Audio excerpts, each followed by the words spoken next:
as soon as she starts to take over the little bit of control, even when you saw Vaughn when she was just resting on the shoulder, right? I mean, a lot of the kids don't even like that progression because you're holding them. I'm amazed that Vaughn was like okay with that. Yeah, I mean, he was really comfy with everything. But I mean, right now she doesn't have any control. He's got a chance to sit up. He's got a chance to look around, right? I mean, as soon as she takes over a little bit of control, she'll be able to feel it, right?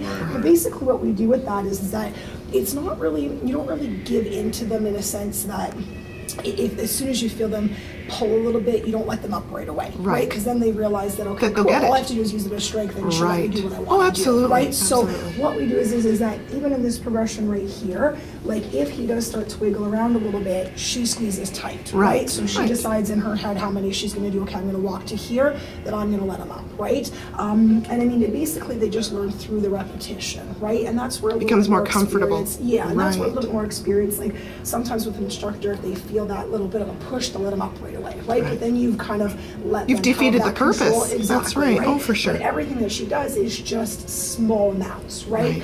So even with Vaughn, when she went to go lay him down for the first time, they didn't go all the way across. They just did a little tiny little loop and then sat him up, right? So it's not overdoing it, but it's not giving into him at the same time. Absolutely, right? I think that's perfect. And you'll watch her, like she'll do the same routine over and over again. So they did a little bit of shoulder, right? You could probably feel a little wiggly. So then she let him do something that was a little bit easier, right? Then they'll go back and do the shoulder a little bit, and then go back to something that's a little bit easier. So it's just creating that pattern so that he starts to understand, right? And eventually he'll love this progression because this has really not a whole lot of restriction. It's just a chance to relax, comfort, right? So eventually he'll even love that even more, right? And every progression that you see her do, it's going to look a little awkward at the beginning because he's not quite sure what we're doing either, right? The more she does the same thing over and over again, eventually he'll understand and he'll start to kind of relax with it as well, right? It's all about repetition. Exactly, right. And again, at this age, as we take over a little bit more control, then he might start to get a little bit ticked off, right? So, but we expect there's little bits at a time, just until he gets relaxed with it, right?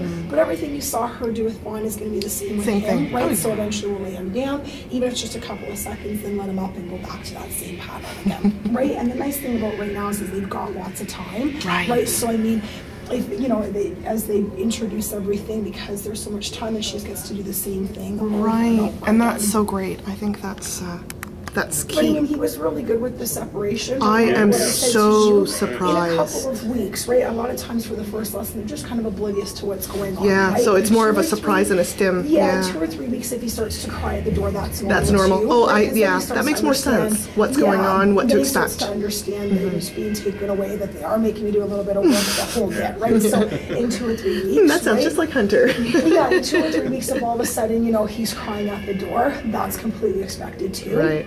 And it's just, we just go based on how their bodies feel, right? So not necessarily by the noise that they make. I mean, even if you watch Curse Without